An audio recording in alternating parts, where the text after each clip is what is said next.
बिस्मिल्लाहिर्रहमानिर्रहीम, अस्सलाम वालेकुम। आप देख रहे हैं program capital live with Anika. मैं हूं आपके साथ अनीका निसार। नाज़रीन, पाकिस्तान पिछले 20 साल में बड़े कड़े वक्त से गुजर रहा था। ऐसे में दहशतगर्दी की जंग और दहशतगर्दों से पाकिस्तान को पाक करना, इंटरनेशनल कम्युनिटी के प्रेशर को सस्टेन करना, इसके साथ साथ भारत जो पाकिस्तान के खिलाफ एक मुनज़्ज़म प्रोपेगेंडा कर रहा था और साथ साथ प्रॉक्सी वॉर कर रहा था, इसको केटर करना एक बहुत बड़ा चैलेंज था। लेकिन पाकिस्तानी कौम हमेशा की तरह रेजिलियंस के साथ आगे बढ़ती रही। पाकिस्तान की अफवाज हमेशा की तरह पाकिस्तान को डिफेंड करने के में पेश रहे और आज हम बहुत सारी कामयाबियां गिनवा सकते हैं। इन कामयाबियों में से कुछ का जिक्र आज DGISPR की प्रेस ब्रीफिंग में हुआ। मेजर जनरल बाबर इफ्तिखार साहब ने रद्दुल फसाद की बिलखुसूस बात की। ऑपरेशन ज़र्ब-ए-अज़्ज़ के बाद रद्दुल फसाद में तमाम सक्सेसेस को कंसोलिडेट किया गया। इन सक्सेसेस को कंसोलिडेट करने के लिए बहुत सारी कुर्बानियां दी गई। तकरीबन 3,71,173 इंटेलिजेंस बेस ऑपरेशन किए गए। जो मेजर ऑपरेशंस हुए वो 50 हैं और इसके अंदर जो रिकवरीज हुई वो 5 मिलियन एम्यूनेशन और 72,227 वेपन्स रिकवर किए गए।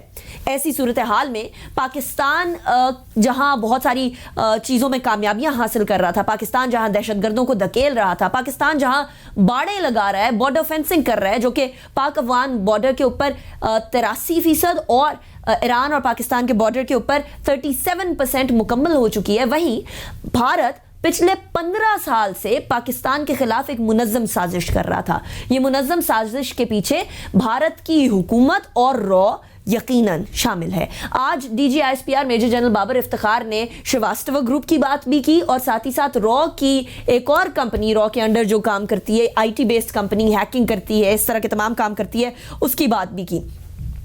पाकिस्तान का परसेप्शन पूरी दुनिया में ख़राब करने में इनका एक बहुत अव्वलीन किरदार है। आज पूरी प्रेस ब्रीफिंग के अंदर जो EU डिसइंफो लैब ने भांडा फोड़ा है भारत का, उसका जिक्र भी किया गया और ये प्रोपेगेंडा किस लेवल का था उसके हवाले से एक ये छोटा सा क्लिप सुनिए और उसके बाद फिर आगे बढ़ते हैं। EU डिसइंफॉर्मेशन लैब की रिपोर्ट के मुताबिक अगर इस कैंपेन के असरात का जायजा लिया जाए तो 1 से 6 की स्केल में ये 6 का स्कोर हासिल करती है, जो कि प्रोपेगेंडे की सबसे ऊंची सतह है, जिसके दायरे में पॉलिसी लेवल और शिद्दत पसंदी तक तमाम इकदाम आ जाते हैं। और ये सब कुछ, इसमें हमें कोई शक नहीं है कि हिंदुस्तानी पुश्तपनाही पे किया जा रहा था। तो लेवल 6 का प्रोपेगेंडा किया जा रहा था इस श्रीवास्तव ग्रुप, जो कि एक कवर ग्रुप है, पाकिस्तान के खिलाफ जो प्रोपेगेंडा चल रहा था EU के अंदर। और EU डिसइंफो लैब ने क्योंकि भांडा फोड़ा है तो इसलिए कोई ये भी नहीं कह सकता कि देखें जी पाकिस्तान तो डिफेंसिव हो रहा है। बहरहाल इस स्पेसिफिक टॉपिक के ऊपर हम बात करेंगे आज, DGISPR की बाकी प्रेस ब्रीफिंग के ऊपर भी जनरली भी बात करेंगे, लेकिन सबसे पहले जाएंगे ब्रेक की तरफ। ब्रेक के बाद मैं अपने मेहमानों का तारुफ करवाऊंगी और उसके बाद बाकायदा शो का आगाज करेंगे। Welcome back after break. Break पे जाने से पहले कुछ मामलात, कुछ स्टैट्स हमने आपके सामने रखे।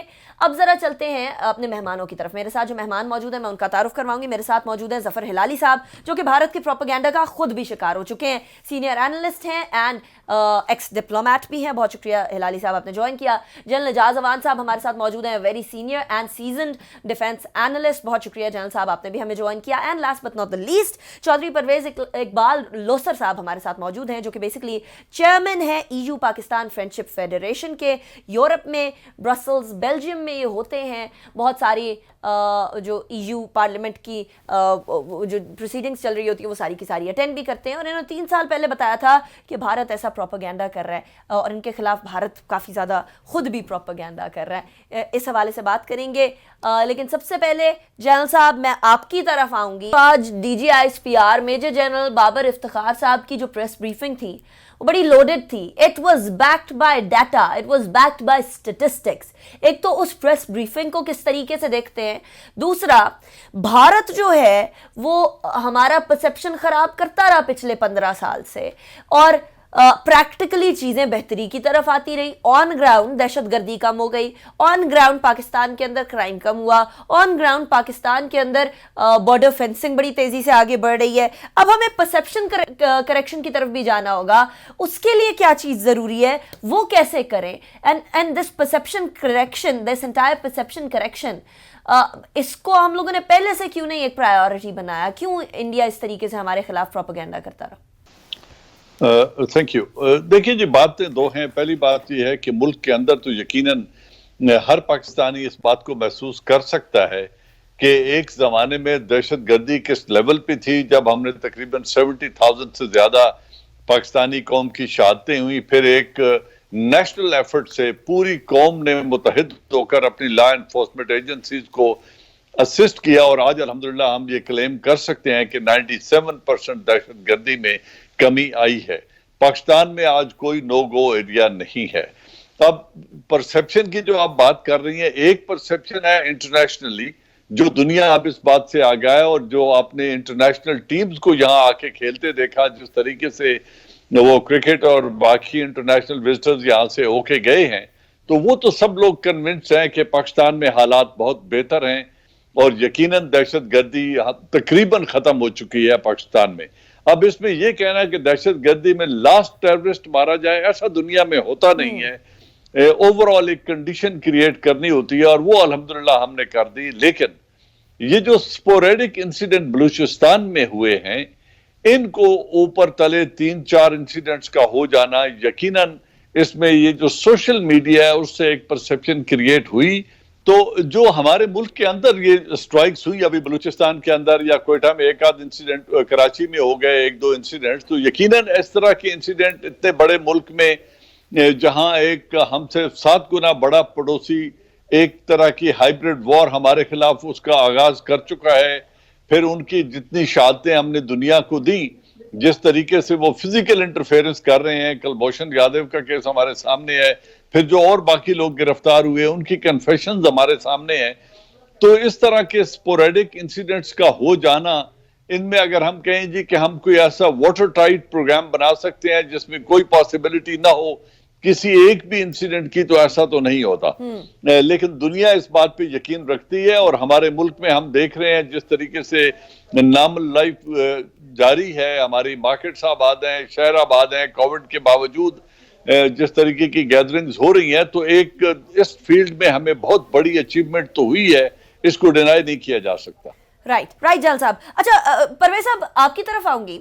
आप यूरोपियन यूनियन की जो पार्लियामेंट है, यूरोपियन पार्लियामेंट है, उसके अंदर भी आते जाते रहते हैं। आपके खिलाफ भारतीयों ने कुछ लिखे भी हैं, आर्टिकल्स भी लिखे हैं, लेकिन आपने पिछले 3 साल पहले बता दिया था कि यहाँ भारत की एक मुनज़्ज़म प्रोपेगेंडा मशीन पाकिस्तान के खिलाफ चल रही है, और उस टाइम के बाद अब जाकर पिछले साल यानी 2020 के अंदर EU डिसइंफो लैब भी ये भांडा फोड़ देता है कि भारत एक मुनज़्ज़म प्रोपेगेंडा मशीन पाकिस्तान के खिलाफ चलाए हुए है।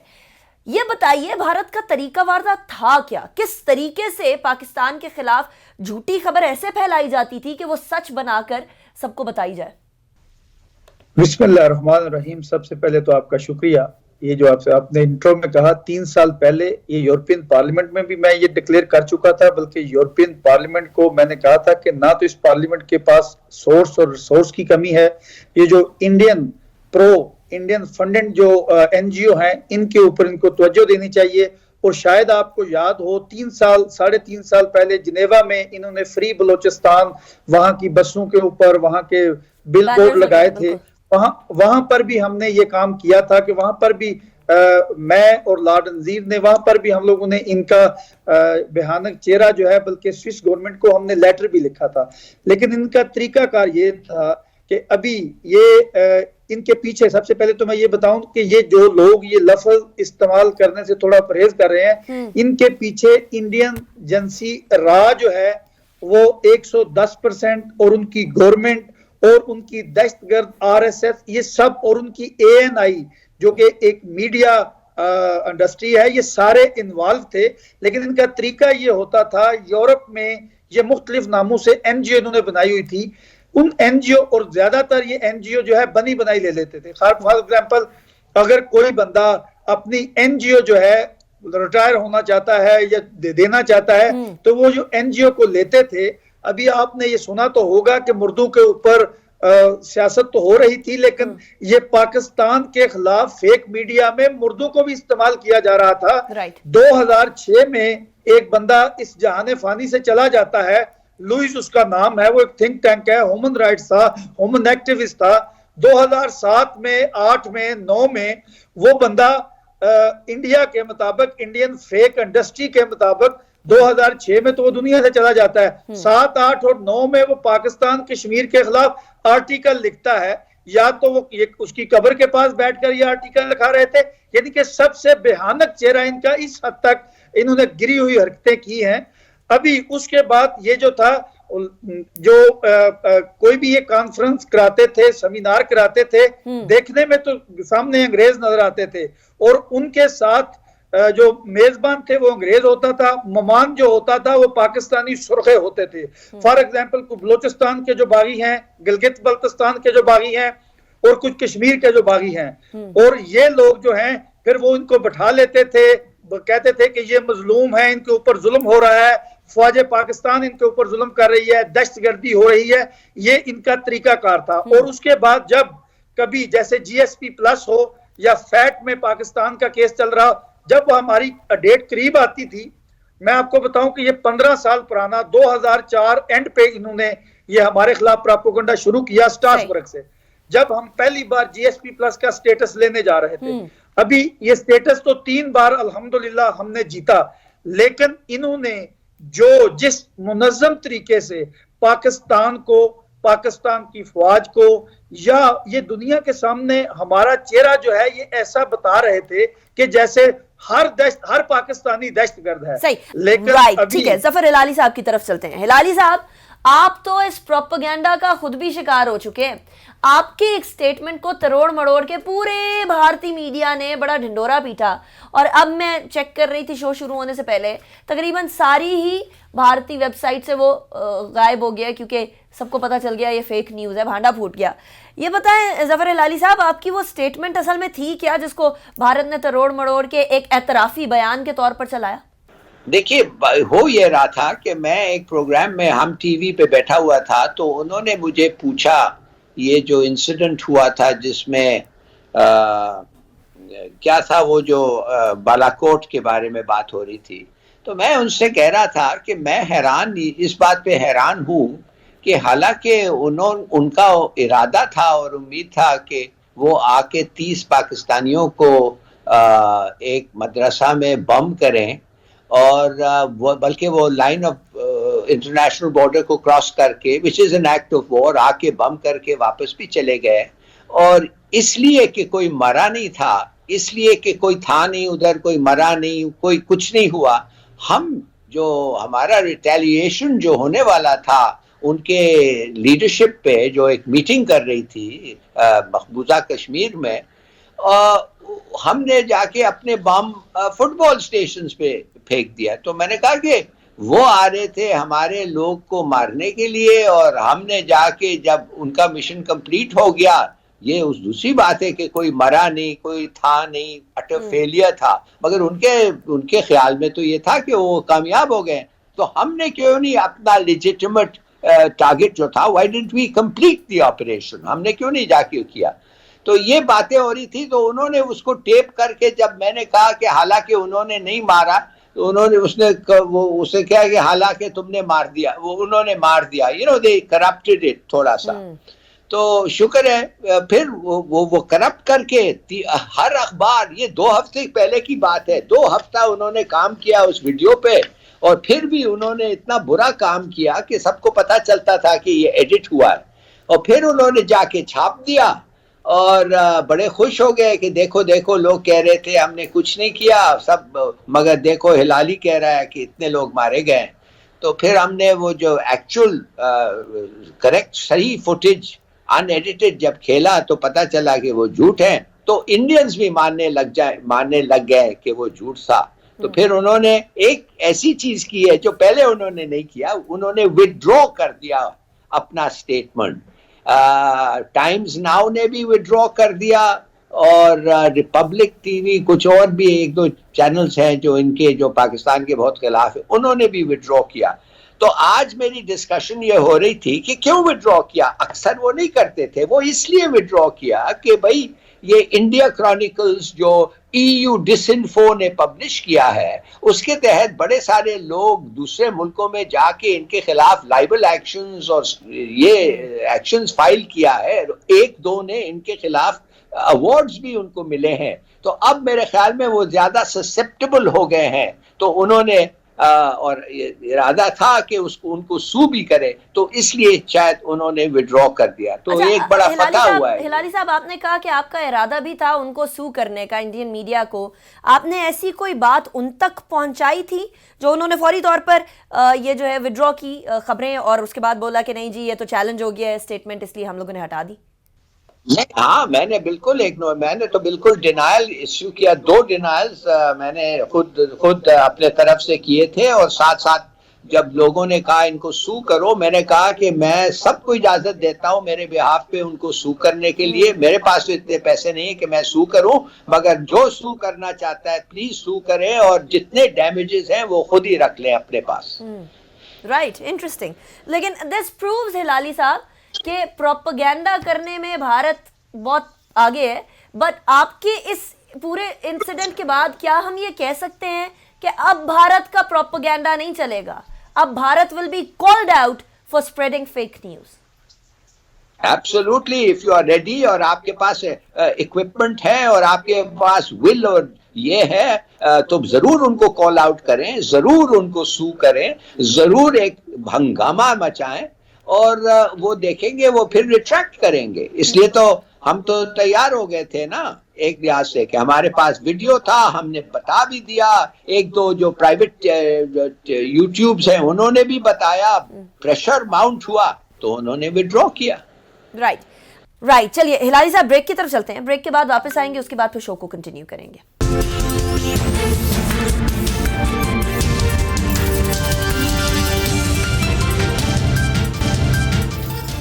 Welcome back after break. आज हम बात कर रहे हैं DGI-SPR major general Babar Iftikhar साहब की एक बड़ी इंपॉर्टेंट प्रेस ब्रीफिंग जो कि फैक्ट्स एंड फिगर्स से बैक थी।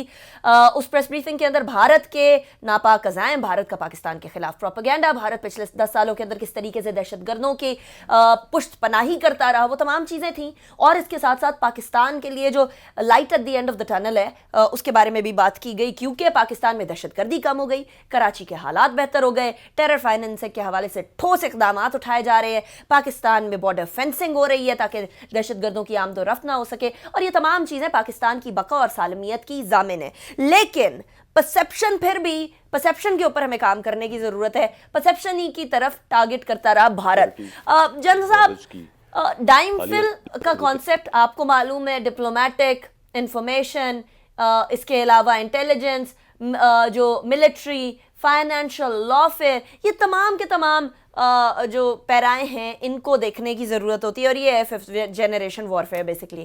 जनरल साहब, सबसे बड़ा सवाल ये पैदा होता है कि हम लोगों के यहाँ हम सब चीज़ें बेहतर कर रहे हैं, अपने पैसे लगा रहे हैं दहशतगर्दी के खिलाफ जंग के अंदर, लेकिन उसके बावजूद भी हमारा परसेप्शन ही खराब होता है। भारत जो है वो कश्मीर के अंदर मजालिम ढा रहा है, भारत के अंदर माइनॉरिटी सेफ नहीं है, भारत एक फाशिस्ट मुल्क के तौर पर सामने आ रहा है। उसके बावजूद इंटरनेशनल कम्युनिटी ने पाकिस्तान के खिलाफ जो भारत का प्रोपेगेंडा था वो क्यों सुना? क्यों इंटरनेशनल कम्युनिटी जो है वो भारत की बात मानती रही पिछले 15 साल में जो ये प्रोपेगेंडा चलता रहा? और another question to add to that, हम इसके बारे में क्या कर सकते हैं, not just the government but also the public? देखिए, पब्लिक की यकीनन एक बहुत अहम रोल तो होता है अनीका, इसमें कोई दो राय नहीं है। लेकिन हिंदुस्तान चूंकि अपनी साइबर वॉरफेयर में, साइबर टेक्नोलॉजी में, इंटरनेट और कम्युनिकेशन में, सॉफ्टवेयर में हमसे कहीं आगे है, तो उन्होंने 10 से 12 साल एक ऐसा प्रोग्राम चलाया, एनजीओज के नाम को मिसयूज किया, उनके लाइसेंसेस मिसयूज किए, और जिस तरीके से अभी डिसइंफो लैब ने उन्हें एक्सपोज किया है, तो एक फील्ड में वो एक परसेप्शन क्रिएट बहुत हद तक करते रहे और दुनिया उनकी आवाज सुनती रही। ये भी एक रियलिटी है कि हिंदुस्तान के इस वक्त जो स्ट्रेटेजिक इंटरेस्ट हैं वो बड़े पावरफुल कंट्रीज अमेरिका और वेस्ट के साथ, ऑस्ट्रेलिया के साथ कोइंसाइड कर रहे हैं अगेंस्ट चाइना। तो उनके जो बात है उसको सुना भी ज्यादा जाता है, और उनकी जितनी एट्रोसिटीज वो अपने मुल्क के अंदर कर रहे हैं माइनॉरिटीज के साथ, जो law and order situation inside India है, जो कश्मीर के अंदर सिचुएशन है, उससे दुनिया जानबूझ के सरफे नजर कर रही है, इसमें भी कोई दो राय नहीं है। लेकिन हमारी पब्लिक को हमें चाहिए कि we should trust our own institutions, we must trust our own government, लेकिन हमारी अपोजिशन एक नैरेटिव लेके चल रही है और उसमें तमाम 11 जमातें शामिल हो गई हैं, क्योंकि वो हुकूमत को अंडर प्रेशर लाकर कुछ अपने जाती मफादात हासिल करना चाहती हैं और वो इलेक्शन के 2.5 बरस के बाद उनके रिजल्ट को मुतनाज़ा बनाने की कोशिश कर रहे हैं। लिहाजा वो एक परसेप्शन क्रिएट कर रहे हैं, सोसाइटी को पोलराइज कर रहे हैं और इंस्टीट्यूशंस को डिफेम करने के लिए वो अपना जो किरदार अदा कर रहे हैं। आई विश कि वो ऐसा ना करते और पूरी लीडरशिप कौम को एक पैगाम देती तो यकीनन जो मुल्क के अंदर परसेप्शन है वो भी बेहतर हो सकती थी। बट उसके बावजूद I think we have come a long way और इस तरीके से कोई ऐसी पूरे मुल्क के अंदर कोई ऐसी बेचैनी नहीं पाई जाती जिसको हम ये कहें कि law and order has broken down या मुल्क के अंदर दहशत गर्दी हो रही है या खुदा ना खास्ता हम किसी एतबार से नाकाम हो रहे हैं। तो ऐसी बात नहीं है। बट सोशल मीडिया के दौर में यकीनन परसेप्शन फाइटिंग में एक पब्लिक रोल आता है and I wish we all play that. Right Jaal साहब। अच्छा परवेज साहब आपकी तरफ आऊंगी। मुझे ये बताइए कि इस तमाम प्रोपेगेंडा से पाकिस्तान की और पाकिस्तानियों की साख को नुकसान तो पहुंचा ही पहुंचा, लेकिन इसको बाहर के जो यूरोप के लोग थे, यूरोपियन पार्लियामेंटेरियंस थे, यूरोपियन पार्लियामेंट के मेंबरान थे, वो कैसे परसीव करते थे? क्या वो उसको सच मानने लग गए थे वाकई? ये मैं आपको बताऊं कि ये वो लफ्ज है, ये बदबख्त इस तरीके से प्रोपेगेंडा कर रहे थे कि बल्कि कई बार हमें, यानी कि मैं 20 साल से रेगुलर यूरोपियन पार्लियामेंट में जा रहा हूं, बल्कि ये जिन लोगों को MEP को इस्तेमाल करते थे, फॉर एग्जांपल इनने सब्जेक्ट रखा होता था साउथ एशिया के ऊपर, और अभी जब ये अंदर प्रोग्राम शुरू करते थे तो वो पाकिस्तान के खिलाफ, ख्वाजा पाकिस्तान के खिलाफ, पाकिस्तान की दहशतगर्दी के पाकिस्तान दहशतगर्द है। अभी जब मैं वहां मोस्टली 90% इन कॉन्फ्रेंस सेमिनार में होता था, इनको रोकता था बाई हुक और बाई क्रुक। टॉपिक कोई भी रखा जाए बात पाकिस्तान के खिलाफ होती थी। जी जी, मौजू कोई भी हो, उसके अंदर कश्मीर के अंदर भी, यानी कि जो मकबूजा कश्मीर में ये जुल्म कर रहे हैं, वहां प्रोग्रामों में ये वो दो चार कश्मीरियों को बैठाकर कहते थे कि इस तरफ आजाद कश्मीर में पाकिस्तान ये कर रहा है, जो वो जुल्म खुद कर रहे थे वो हमारे हिस्से में डालते थे। लेकिन जब वो यूरोपियन पार्लियामेंट के मेंबर वहां कॉन्फ्रेंस से या सेमिनार से बाहर निकलते थे तो कई बार हुआ कि मैंने उनको रोका, मैंने कहा जी आपको MEP को कहा कि आपको मेंबर यूरोपियन पार्लियामेंट को कि आपको पता है कि अंदर इनका मौजू, कहता है कि नहीं मैं आई डोंट नो, लेकिन अंदर जो हुआ, बल्कि कई ऐसी वीडियो अभी इंशाल्लाह वेरी सून वो MEP की वीडियो में लेकर दुनिया को दिखाऊंगा कि वो लोग बताएंगे कि हमें ये गलत मौजू पे बुलाकर और सिर्फ पाकिस्तान के खिलाफ प्रोपेगेंडा करते थे। और इससे आगे जो इनके फॉरेन ऑफिस के लोग हैं वो ऐसी कॉन्फ्रेंसों में नाम बदल के बैठे होते थे तो वो इंडियन फॉरेन ऑफिस के लोग, लेकिन वहां पर ह्यूमन एक्टिविस्ट बन के बैठे होते थे। वो हमारे खिलाफ तकरीरें कर रहे होते थे, स्लाइड चला रहे होते थे कि ये पाकिस्तान ऐसा कर रहा है वैसा कर रहा है।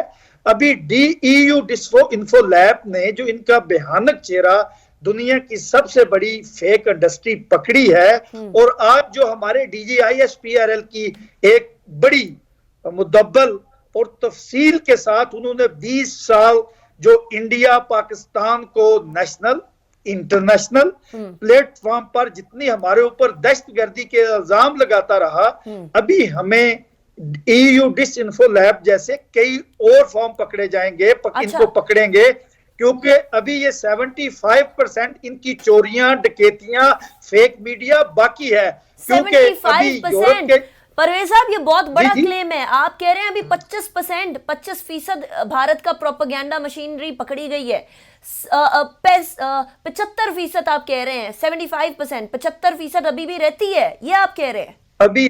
अभी रहती है। और वो ऑर्गेनाइजेशन है, अभी मैं यूरोपियन पार्लियामेंट के वाइस प्रेसिडेंट को, यूरोपियन पार्लियामेंट के मेंबरान को, जो हमारे दोस्त हैं, जिनके साथ जिनको हकीकत का पता है, यूरोपियन पार्लियामेंट के यूरोपियन 16 मुल्कों में जहां जहां हमारी फेडरेशन है, अभी हमने वहां के पार्लियामेंटेरियन को खत लिखे हैं कि वो ऑर्गेनाइजेशन है जो इंडियन लॉबी का हिस्सा है या इंडिया से फंडिंग लेते हैं। अभी इनके ऊपर हमने लेटर लिखा है। EU डिसइंफो लैब तो बेल्जियम ब्रसल में मौजूद है, Right. लेकिन इसी टाइप की एनजीओ जो कि जर्मनी, फ्रांस, हॉलैंड, पुर्तगाल, स्पेन, इन मुल्कों में है, अभी हमने इनको वहां जाके भी पकड़ना है, क्योंकि अभी इनको हमने अगर छोड़ा, इवन मैं आपको बताऊं, आपके प्रोग्राम के जरिए पाकिस्तान के अंदर भी इनके ताने बाने मिलते हैं। कराची के अंदर ऐसी एनजीओ हैं, इस्लामाबाद के अंदर हैं,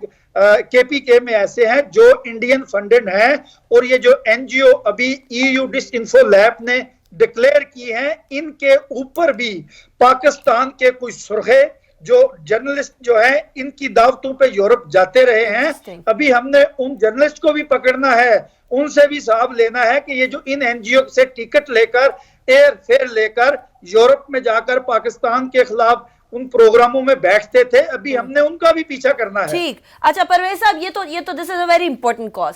अब मुझे आखिर में ये बताइए कि ये जो तमाम प्रोपेगेंडा पिछले 15 साल में होता रहा, पाकिस्तान को इसको न्यूट्रलाइज करने के लिए क्या करना पड़ेगा? क्योंकि आप उधर रहते हैं, आप उधर के एक बड़ी इंपॉर्टेंट जो EU पाकिस्तान फ्रेंडशिप फेडरेशन है उसके चेयरपर्सन भी हैं, तो आपको मालूम होगा कि इसको न्यूट्रलाइज कैसे करें हम। न्यूट्रलाइज करने के लिए सबसे पहले तो जो दोषियर DGISPRL बात कर रहे हैं, जो प्रूफ अभी हमारे पास है EU डिसइंफो लैब के, ये हमें एक साथ लेकर दुनिया के हर प्लेटफॉर्म पे, वो यूरोपियन पार्लियामेंट हो, यूरोपियन कमीशन हो, यूरोपियन काउंसिल हो, यूनाइटेड नेशन हो, UNCR हो, और फैट, जहां जहां पर ये पाकिस्तान के खिलाफ प्रोपेगेंडा करते रहे हैं, हमारे मिशन को, हमारी एम्बेसीज को, हमारे कॉन्सुलेट को, हमारे फॉरेन मिनिस्टर को, फॉरेन सेक्रेटरी को, यानी कि अभी हमें देर नहीं करनी है और इंटरनेशनल प्लेटफॉर्म पर जाके इनका यानी कि डिसइंफो लैब की जो प्रूफ है वो सामने रखकर, जो हमारे पास प्रूफ है, इनको एक जगह जमा करके जाकर इंटरनेशनल कम्युनिटी को, ये टाइम लगेगा, मैं आपको बताऊं 15 साल का जो गंद है इसको साफ करने के लिए नरेंद्र मोदी और उसकी दहशतगर्द RSS और उसकी राह का भयानक चेहरा दुनिया को दिखाने के लिए अभी हमें मेहनत करनी पड़ेगी। ये हमें एक प्रेस कॉन्फ्रेंस या ये इन चीजों से नहीं होगा, हमें इंटरनेशनल कम्युनिटी में जाना पड़ेगा। हमारे फॉरेन मिनिस्टर को, फॉरेन सेक्रेटरी को अभी उनका एक पांव जहाज के अंदर होना चाहिए इंटरनेशनल कम्युनिटी में, वहां जो हम पाकिस्तानी ओवरसीज रह रहे हैं, या जो हमारे मिशन मोबिलाइज किया जाए, पब्लिक डिप्लोमेसी को भी मोबिलाइज किया जाए, और डिप्लोमेसी, फॉरेन पॉलिसी और तमाम के तमाम टाइप की डिप्लोमेसी को एक्टिवेट किया जाए। मैं ब्रेक की तरफ जाऊंगी, ब्रेक के बाद फिर वापस आते हैं, उसके बाद फिर शो को कंटिन्यू करेंगे।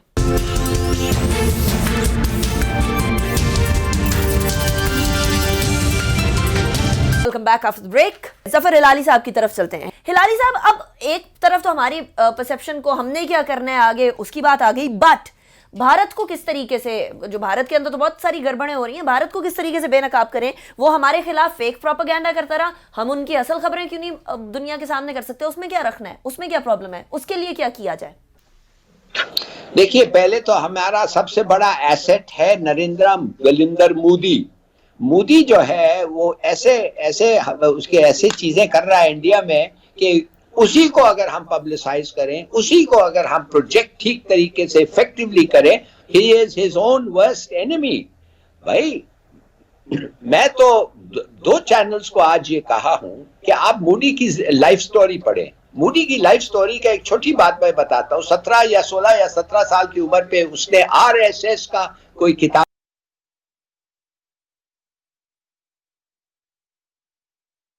लेके पूरा इंडिया घूमा, अपना लिटरेचर उनका फैलाया, वापस आया घर, सिर्फ 2 दिन ठहरा और फिर निकल गया। कहने की बात सिर्फ ये है कि आप देख रहे हैं उसकी कमिटमेंट टू, उसकी कितना बिगेटेड आदमी है। उसके खिलाफ इतने बड़े पाइल्स एविडेंस है इंडियन पार्लियामेंट में, जो अगर ये इंडियन कोर्ट्स डरे नहीं होते मोदी से, ये तो guilty, he would have been found guilty. 2000 लोगों को इसके कहने पे मारे गए हैं। SP को कहा, जो SP गुजरात था, उसको कहा तो हम ये जो मुसलमान इकट्ठे हुए हैं, हमारे लोग आ रहे हैं, इनको मारेंगे और तुम्हारा मजाल नहीं होगा, तुम दखल दोगे। तो वो SP खड़ा रहा और वो सब इन्होंने उसको, देखिए, we have a lot of things on Modi, तो पहले उस पे उसको आप रिवील करें। दूसरी बात यह है, कश्मीर कमेटी है आपके पास, 12 करोड़ है उसका हर साल उसका बजट। उनको कश्मीरियों को ले जाएं आपके साथ, दूसरे मुल्कों को टीवी अरेंज करें, मीटिंग्स अरेंज करें, कम्यून लोकल लोगों से उनको मिलाएं।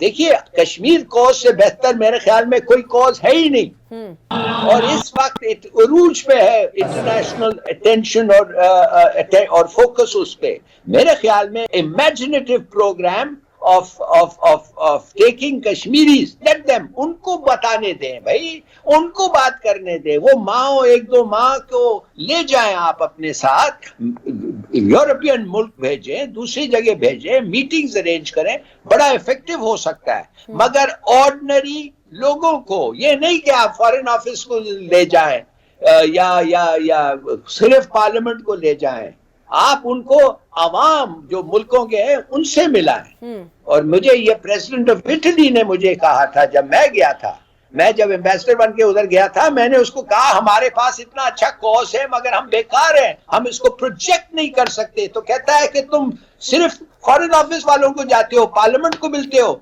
अवाम को जाके मिलो। It's a point of view, जाए मिले, और ये जो पैसे हैं आपके पास कश्मीर कमेटी पे, इस पे खर्चे, ना वो चेयरमैन के घर पे और गाड़ियों पे और उसके फर्स्ट क्लास ट्रैवल पे। राइट हिलाली साहब, थैंक यू हिलाली साहब for joining me in my show. Ejaz Awan साहब बहुत शुक्रिया आपने हमें ज्वाइन किया। चौधरी परवेज इकबाल लोसर साहब बहुत शुक्रिया आपने ज्वाइन किया। वक्त खत्म हो गया, लेकिन भारत का चेहरा बेनकाब करना मेरी और आपकी जिम्मेदारी भी बन गया। हुकूमत की जिम्मेदारी है, हमारे फॉरेन ऑफिस की जिम्मेदारी है, हमारे डिप्लोमेट्स की जिम्मेदारी है, लेकिन अब डोमेन जो है वो इससे बढ़कर हम तक पहुंच गई है, मेरे आप तक पहुंच गई है, क्योंकि हमारे पास सोशल मीडिया की ताकत है और ये सोशल मीडिया की ताकत हमसे कोई छीन नहीं सकता। और जहां भारत इतने पैसे पे करके पाकिस्तान के खिलाफ प्रोपेगेंडा कर रहा है, वहां हम भारत की असल खबरें, सही खबरें जो फेक प्रोपेगेंडा नहीं है, वही अगर अपने अपने सोशल मीडिया से उसकी तरवीज करना शुरू कर दें तो भारत के लिए एक बहुत बड़ा चैलेंज हो जाएगा। 22 करोड़ की आबादी है, किस किस को पकड़ेंगे। लेकिन अनीका निसार को इजाजत दीजिए, अपना बहुत ख्याल रखिए।